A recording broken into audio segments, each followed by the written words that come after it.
I was watching a video of Thomas Sheridan's in which he talks about friends.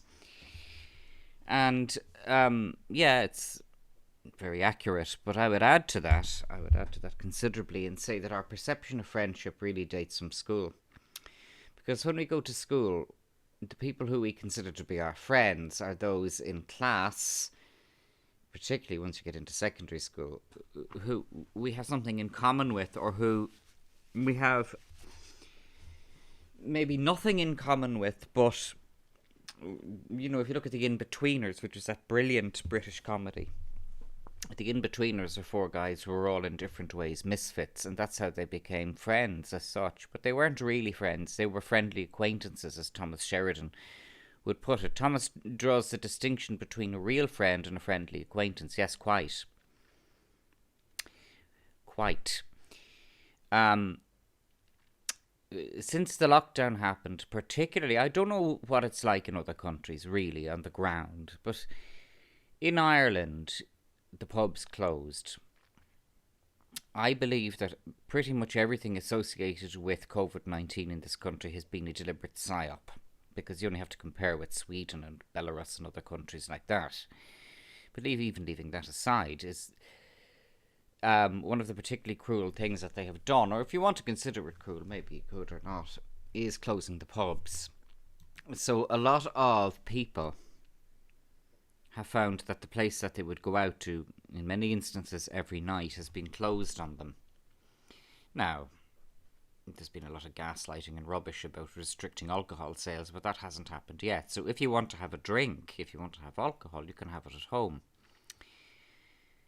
But that's not what the purpose of pubs is for a lot of people. For a lot of people, it's a chance to escape from their home and get out and, I suppose, innocently meet other people. I remember when I used to drink alcohol, I used to love going to pubs and talking to people and just talking rubbish with people all the time. Because it is. Everything you say in a pub is rubbish.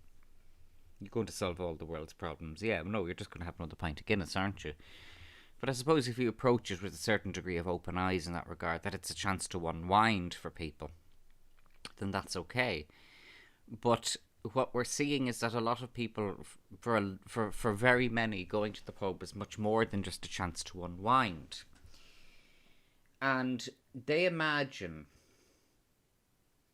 that those, I'll just take men here, that those other men in the pub were their friends. They weren't. They were friendly acquaintances who tolerated them. Without getting specific, I can think of one instance where an individual who actually turns out as a psychopath turned his back on a decent friend who was loyal to him because he was listening to too many of these ones down the pub who actually led him to ruin. And he had too big an ego and too small an intellect to realise that those guys in the pub were not his friends, and the person he turned on was his friend. And you see, they don't understand friendship, because it does actually, my analysis of it, continuing on Thomas Sheridan's point, my analysis of it is that most people do not graduate beyond or evolve beyond the perception of friendship that they acquire in school. School damages people a lot. I was a school teacher for 11 years. I'm qualified to teach secondary. I taught mainly in secondary, but I also did some primary teaching, just to make ends meet. Primary teaching could be quite interesting. It also brought home to me why I never, ever, ever, ever wanted to be a primary teacher. Because you're with the same class all day, and if you're the permanent teacher, you're with them all year. Some classes are better than others, but in a primary school, all it takes is one or two difficult kids in a class to ruin your life. And you can't get away from them. Whereas in secondary, you only have them for 40 minutes, maybe 80 minutes if it's a double period. Very few schools, unless they have an incompetent principal doing the timetable, put you in with one class for 3 consecutive periods. You might, in some instances, have 2 periods, then other classes, then that class again later in the day. But you get a break from them. Usually you only have them for 40 minutes. Sometimes you have them for 80 minutes. If I was teaching a Leaving Cert class, a 6th year, and I got 3 periods between little break and big break, that could be very useful. If you want to play an entire film or do an entire book, or you wanted to get a lot of work done, you can mill through it. You can mill through something if you have say 80 minutes or even 120 minutes. That can get you through an awful lot. That's 2 hours you can sometimes have with them. You can play an entire movie in 2 hours, you know. But I'm thinking back to secondary teaching there, and I'm never going to go back to that anyway. So, you know, and what's primary teaching now? All worksheets about racism and climate change. So no, I'll give that a miss as well. But the perception that many, many people, particularly a type of Irish man, has not evolved beyond the friends, or who they perceive to have been their friends, at secondary school. It may be significant that I am not in contact with any single person, be it a teacher or a former pupil, from my old school. Not one of them. I'm happy with that.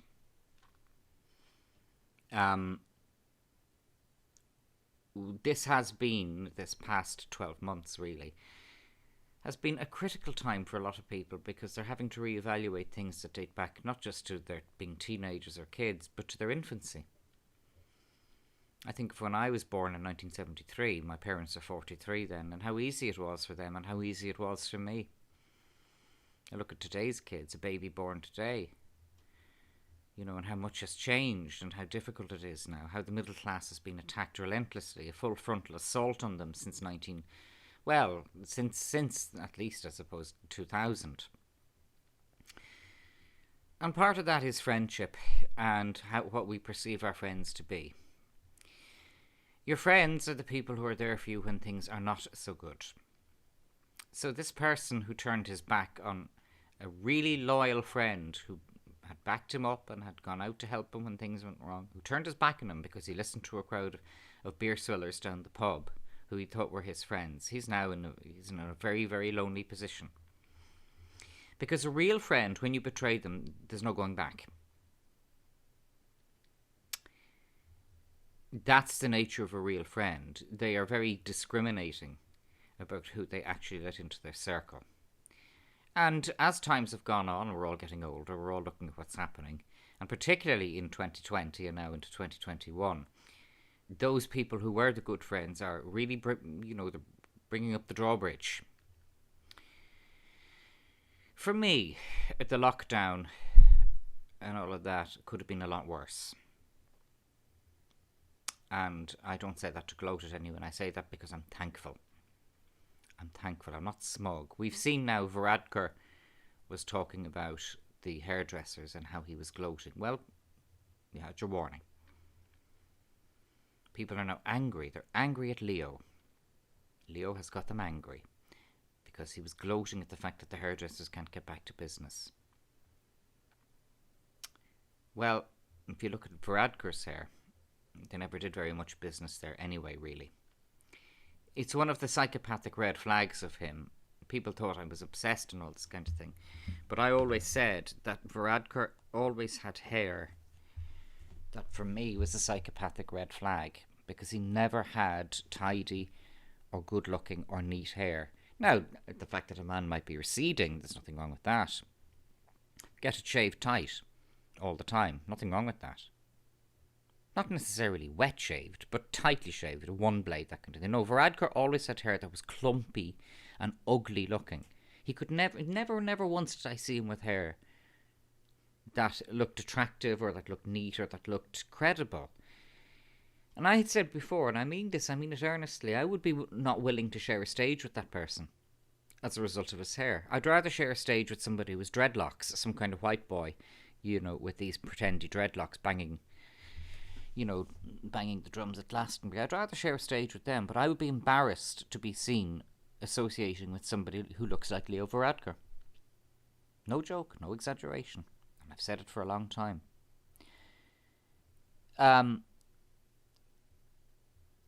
People are frightened, and what they're frightened of is themselves.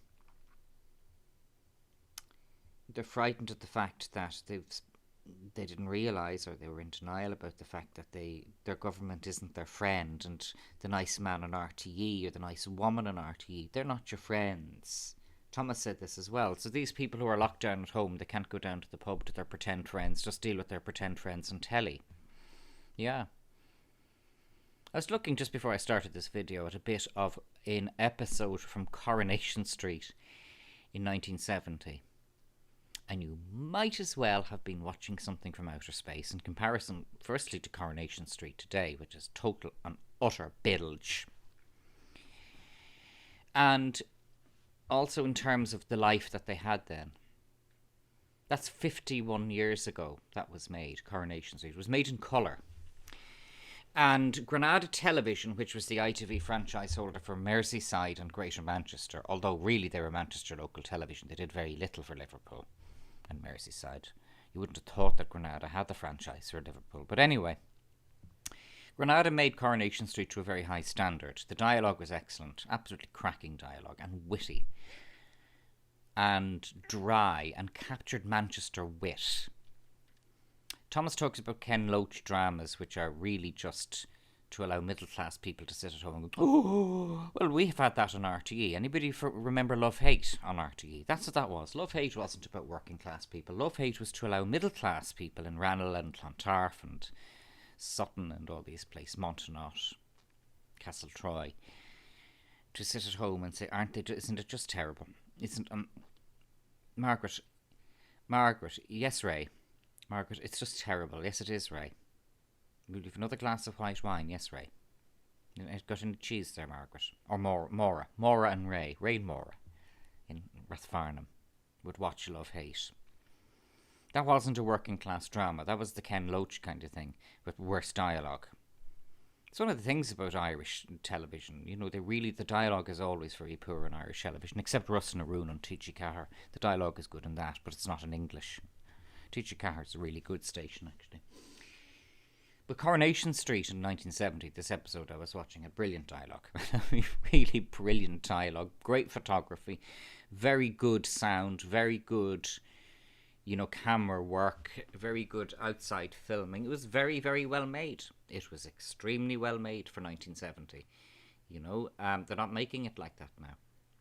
People wouldn't grasp it now. Of course, it's 51 years old, so a lot of the dialogue is moving away. There was a much older Manchester brogue in it, and that's to be understood.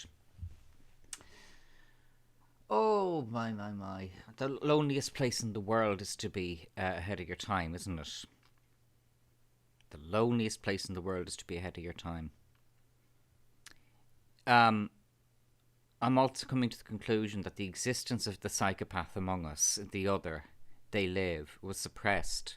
That was deliberately suppressed, because if I'd known about psychopaths in my teens and 20s, I could have had better insight into some of the beasts I dealt with. Psychopaths, a lot of people, if you look at Twitter's a great kind of litmus test of people's moods and how people are ticking, and there's a lot of condemnation of Varadkar at the moment, but we told you so. From 2017 I saw that Varadkar was wrong on, that there was something very, very wrong there with Varadkar, something lost, something missing, not human. The hair was the start of it, and the empty grin, the big silly imbecilic empty grin, and the immature behaviour. But what got me, the first thing that really triggered me about Varadkar was his remark that he would be a Taoiseach for people who get up early in the morning. I don't know who that was intended to target. But he's never been forgotten for that. And there's one thing, and I won't say it in this video, there's something that's causing me a great degree of trouble and upset at the moment. If it wasn't for that one thing, I would probably be enjoying the break of the lockdown and the peace and quiet. I hadn't gone to pubs for a long time. I hadn't gone out for a long time. And I'd go out and meet people. I'd go for a meal. There's a pub in Howth that I'd go. I think it's closed down permanently now. That I'd go to for food. It was very good. You'd meet the same people there. They're not your friends. But I never thought they were my friends. My friends are the people... I think I have about 3 friends. Honestly, I think I have about 3 friends. I think I have enough. One of them died actually in 2020. I think I have about 2 friends now that I think about it. But... how do we define a friend? And part of the gaslight of Western society is that we've all got to be so popular. Look at all these popular people with all their friends. Hey guys, popularity isn't the same thing as friendship. Donald Trump is popular, whether the mainstream media or RTE or those will admit it. I mean, the front cover of today's Times of London, I'll read it out to you. The main headline, the masthead on, the big headline on today's London Times was "Growing Risk of Attacks as World Order Crumbles." Gosh. Well, who are we going to blame for that one? Who are we going to blame for that one? How are the coneheads and cokeheads in RTE and the cat ladies in the Irish Times going to work that one out now? Looks like my prediction of Biden having rainbows and unicorns wall to wall 24/7, or as Stixie so nicely puts it, the moon on a stick. It looks like that's becoming maybe slightly doubtful. So here we are now, and it's now the 9th of February, and Biden has been in office nearly 3 weeks. As of tomorrow, it'll be 3 weeks of Biden, and we haven't got the moon on a stick yet, I'm afraid. But the world order is crumbling. Is it now? Is it now? They are going to have a challenge blaming that on Trump. They'll blame it on Trump. They just give them 24 hours to work out a narrative here, to work out a lie, a collective lie, to blame it on Trump. But blame it on Trump they will. We are dealing, Thomas talks about the cheese brains. Yeah, he's right. He is right to talk about the cheese brains. And this is what was so immoral, that the mainstream media, the cheese brains could have been enlightened about COVID-19 and how much of it has been a hoax. They could have been enlightened about Varadkar and what a crook he is. They could have been enlightened about so many things. But instead, the mainstream media chose to lie to them. Noam Chomsky, and I'm not an unconditional supporter of Chomsky, but Noam Chomsky talks about the window, or he refers to it. There is a concept I've heard Irish journalists, and some Irish journalists are very good, by the way. There's a concept I've heard Irish journalists use, the window. In other words, on the outside, the journalists, of integrity, know what's going on. But there's only so much that they can actually get into print. So if you can get something through the window, then you're already winning. And for many of these journalists, to do that is, in their eyes at least, and I can accept it, a victory, and they see it as vindicating their integrity as journalists. I know about 3 journalists who would be generally people of integrity. That doesn't mean I agree with everything they've said or all their articles, but I would accept that they're honest. Probably the most honest journalist in Ireland today would be John Waters. The reason why I say that is because John Waters was tired of the window, and that's why he went rogue. Because John Waters, okay, he does need to work on the presentation a bit, and the optics aren't great. Get a haircut, John. His hair isn't any worse than Varadkar, though, really. But there's a friend of mine, an acquaintance of mine in Howth said, Waters needs to work on the optics. Go on, I said.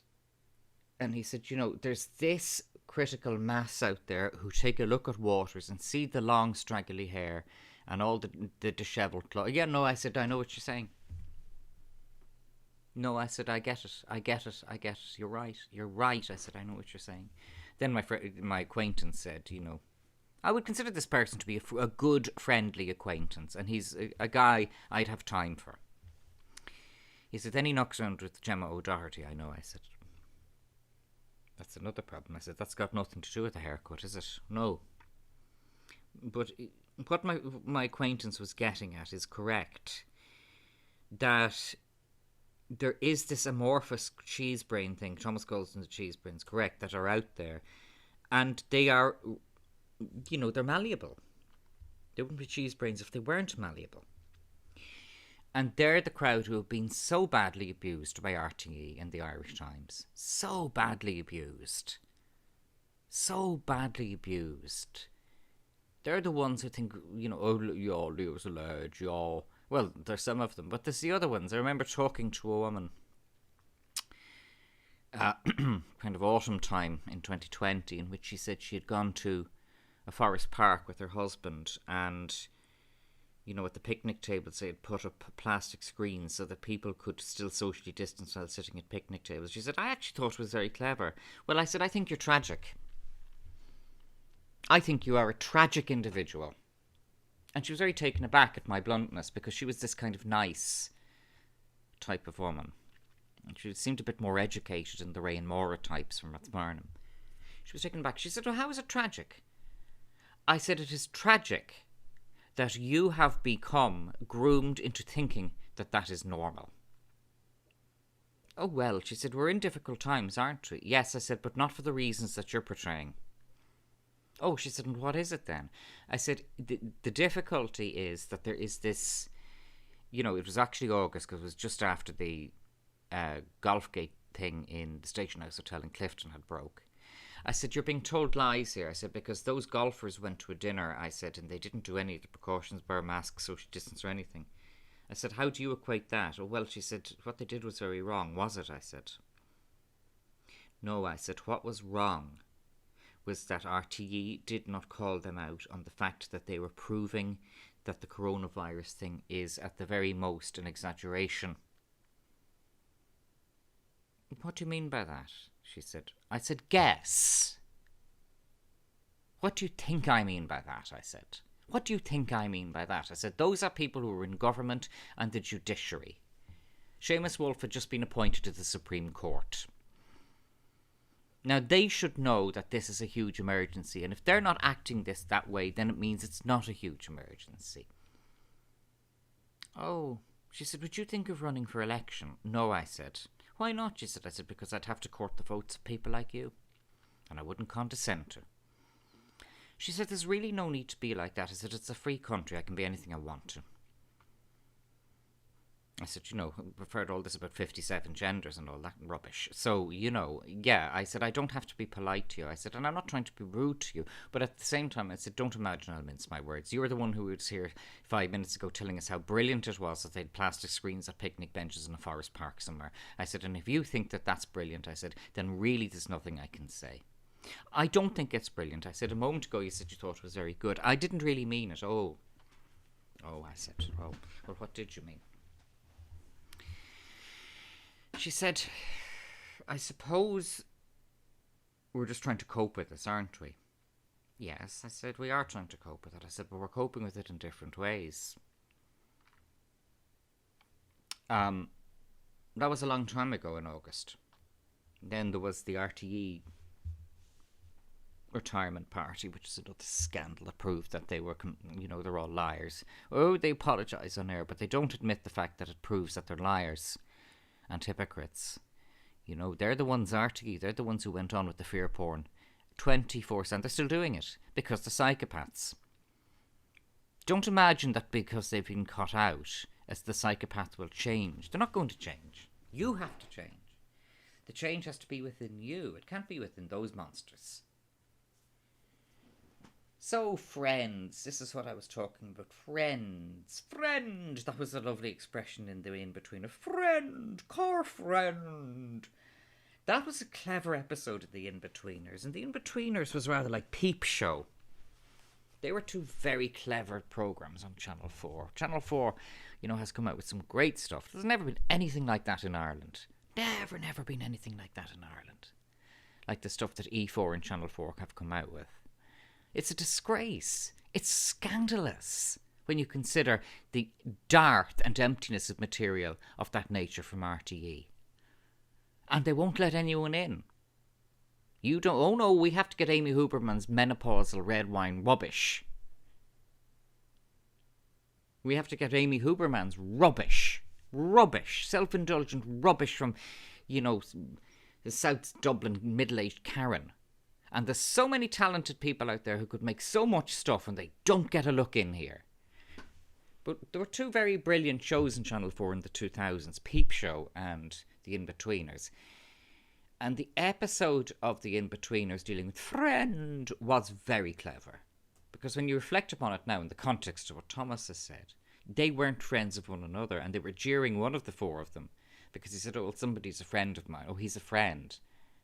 And they didn't say it in so many words, but the implication was, you're sad, you don't have friends. We're not your friends either.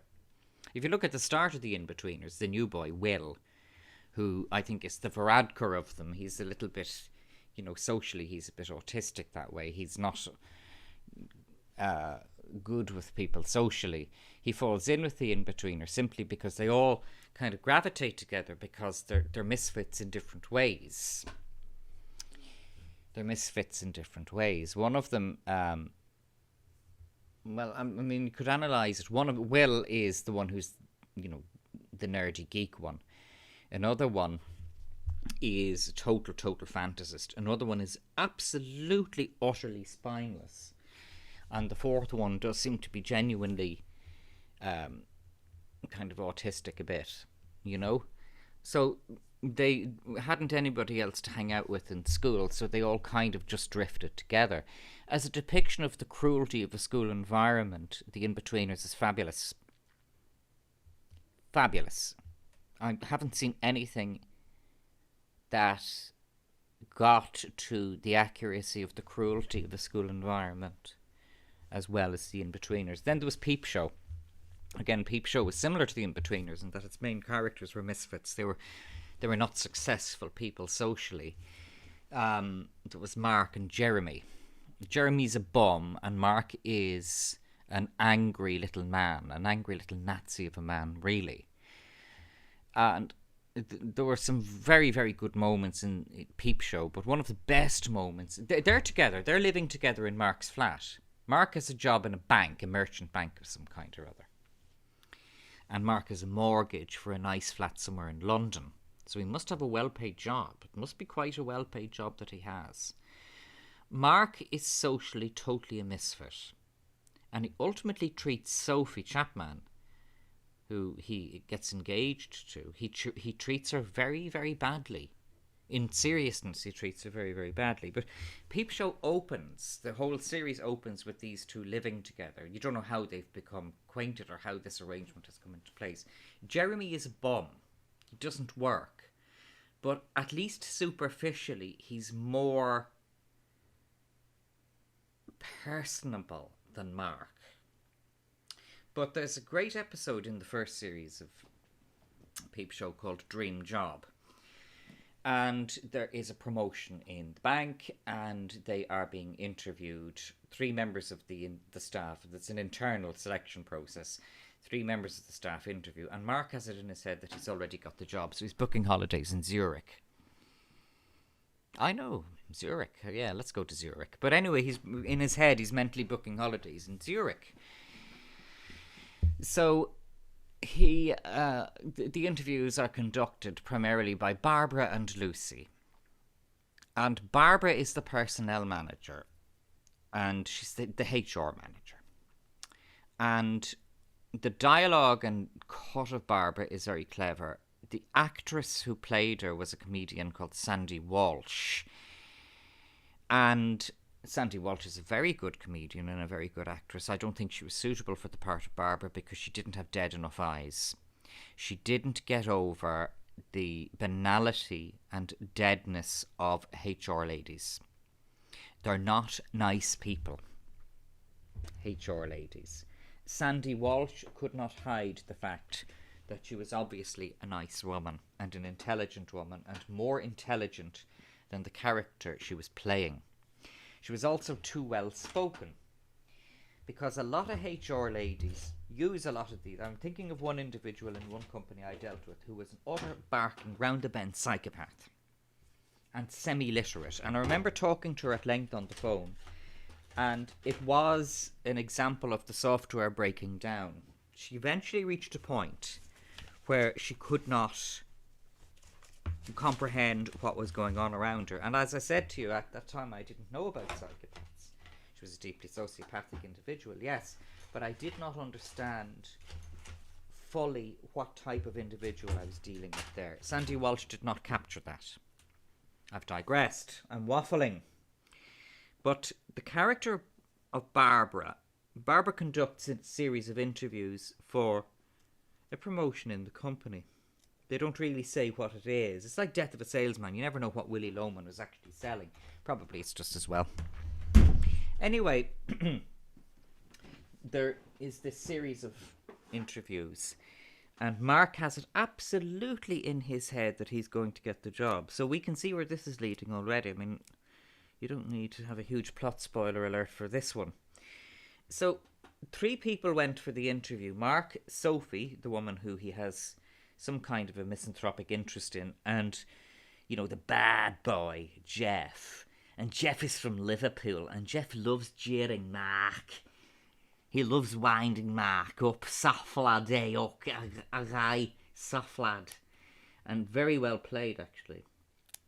The only one who I said was not entirely convincing through no fault of her own was Sandy Walsh playing Barbara. But it wasn't a huge part anyway. But it was important, and she didn't capture the banality and shallowness and emptiness of this HR manager. She didn't get it. So, the interviews are conducted, and Sophie comes to Mark afterwards, and she says, well, I was called back in to Barbara. Right, said Mark, and I was told nobody got the job because they weren't sufficiently impressed with any of the 3 of us. So they're going to do an external selection. But they've asked me to take on the role in an acting capacity. And Mark more or less has a breakdown at this. Now, at the time when I watched it, I thought it was a good script. I thought it was clever. But now I reflect upon it, I realise that it was brilliantly dark. It was brilliantly dark. Barbara and Lucy. Lucy was played by an extra. I don't think there was ever any dialogue from Lucy. She was just included there and played by an extra to create a second head at the interview. But it was Barbara who had a number of lines in the play, or in the thing. They weren't giving any of the 3 staff who'd been there in the company for a long time the job. None of them was getting the promotion. But Sophie was being asked to take the job in an acting capacity. Olivia Colman played Sophie. Olivia Colman's very good. She was brilliant. She was 100% spot on in that part. Olivia Colman was very, very good actress. Olivia Colman. I'm not sure she's so good at The Queen, but I haven't watched it. But she was brilliant. And Olivia Colman was absolutely right in the part in Peep Show. Sophie should have told Barbara and Lucy in no uncertain terms where they could put their acting up role. Many years ago, when I had just qualified as a teacher, I got a phone call from a country school saying, we have a vacancy due to an emergency in school. We'd like to interview you maybe tomorrow. Okay, I said, I'll come out tomorrow. 45 minutes later, the principal rang me again. She said, it's okay. She said, we found somebody for the job. I said, that's fine, yeah. And I said, by the way, I said, thank you for not wasting my time. No, not at all. I mean, I wasn't being sarcastic with that, or no, I appreciated the fact that the principal rang me very quickly to say, no, don't bother, it's okay. 2 days later, the principal rang me again. She said, it didn't work out. She said, we'd like to interview you tomorrow. Well, I said, I'll come out tomorrow, yes. I said, but you're not interviewing me, I'm starting. And I said, you have a contract ready for me? And she said, yes. That's the way you deal with a situation like that. Sophie should have said to Barbara and Lucy, I will not take this in an acting up capacity, I'll take it in a permanent capacity or none at all. But Sophie was not like that. It would not have been in Sophie's character to do that, so it was totally consistent. The script of it was consistent, and Olivia Colman played it consistently. But I'm digressing. What those 2 HR managers were doing was playing games with the head of their staff. These were 3 people who'd worked in the company for a long time. Mark was a misfit. Jeff wouldn't have been. Sophie probably would have been the best person for the job. But they were playing games with their head by saying, well, none of you is really all that good. So we're not going to offer the job to any one of you, but Sophie can take it in an acting up capacity. I would have told them exactly where to stick it. I would have told them exactly where to stick it. You know, are we that bloody awful? We've been in this company long enough. There's a promotion coming round for God knows what. and for some reason now we're not good enough. That is human resource psychopaths playing games with people's heads, and I thought it was brilliant. I thought it was a brilliant, brilliant, brilliant plot twist. I thought it was superb. We're now seeing these things with the black glasses and the red pill. I saw that now. I watched it again. I watched that episode again, and I said, this isn't a comedy. This is too realistic.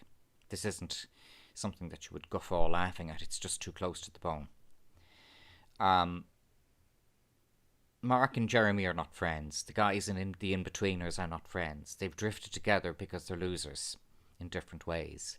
I'm thinking of that individual who would go to the pub and who listened to terrible, stupid advice from people in the pub who actually were probably, maybe consciously or subconsciously, deliberately winding him up to get him into trouble just for the sport of it. Well, they succeeded. They got him into trouble. And he lost a very, very good friend, a genuine, loyal friend who was looking out for him, who would have done anything for him. He lost that friend. This is how we throw our lives away.